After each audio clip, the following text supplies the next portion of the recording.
Bienvenue à l'émission Le Grand Déballage. Dites-nous, est-ce que véritablement vous êtes dans la dynamique de la création d'un parti unique avec toutes ces formations politiques-là?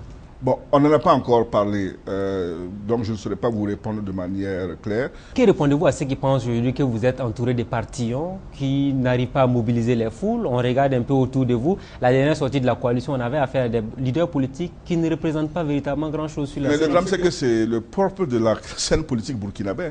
Nous sommes peut-être une centaine de partis, non? Il y en a combien à l'Assemblée nationale? En décidant de créer la coalition des forces démocratiques pour un vrai changement, est-ce que vous n'avez pas sonné le glas même de la division au sein de l'opposition avec un groupuscule?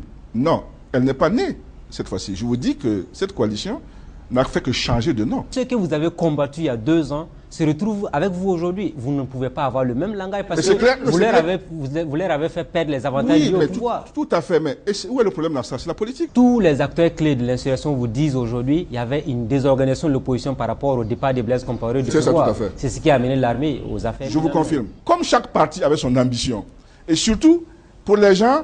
Moi, je vois ce qu'ils disent dans mon dos. On dit non, attendez, quoi là? Lui, il nous prend pour des cons. Comme il est le chef de file là, il croit que si on prend le pouvoir, c'est lui qui va être devant. Bon, donc en fait, chacun s'était mis. Il faut saboter ça. Pendant que moi, j'essayais de rassembler tout le monde, les gens faisaient des sous-groupes. Là, on vous fait un faux procès. Mais bien entendu. Mais je vous dis que c'est l'ambiguïté du rôle du chef de file.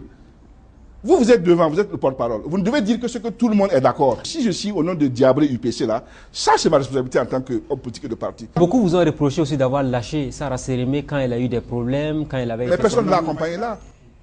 Tout ça là, pour que tu ailles faire ça, il faut qu'on s'asseye et qu'on décide. Est-ce que vous avez des sentiments de regret? Parce que quand on a vu ce que la transition a fait, les rapports qui sont tombés sur Yacouba Isaac Zita, entre autres. Bon, c'est des rapports pour lesquels je n'ai pas entendu sa version à lui. Moi, je fais beaucoup attention. Vous avez dit que le pouvoir actuel a transformé le pays en pays mendiant, pays garibou. Il y en a qui ont trouvé que c'est un mot que vous ne devez pas vous prononcer, vous, Zéphirin Diabré, parce que vous aspirez à diriger ce pays un jour. Quelqu'un dit un peu pas dire que non, vous voyez. C'était qui ce quelqu'un? Non, ça va, je ne dis pas le nom, mais il y a un discours pour dire que non, eux, ils ne vont jamais aller mendier l'argent de quelqu'un pour venir financer le développement. Donc, quand je me rends compte qu'ils font la même chose là, donc on leur a rendu un peu la monnaie de la pièce, quoi. Vos relations avec la presse, parce que vous avez parlé de corruption au sein des hommes et des femmes des médias, ça aussi, ce n'est pas beaucoup passé. Là où je ne suis pas d'accord aussi avec vous, tout c'est qu'on ne peut pas dire que la société burkinabé a des problèmes, que dans tous les segments de société il y a des problèmes, et qu'uniquement dans la presse, il n'y en a pas. Je vais vous entendre sur le rapport d'enquête parlementaire sur le foncier. Oui. Qu'est-ce que vous en pensez? Est-ce que vous pensez que c'est une bonne chose? Tous ceux qui se sont rendus coupables de prévarication dans ce domaine-là, sans exception, quel que soit le camp politique auquel ils appartiennent là, qu'on les épingle. Gouverner ce pays-là aujourd'hui, ce n'est pas facile, hein?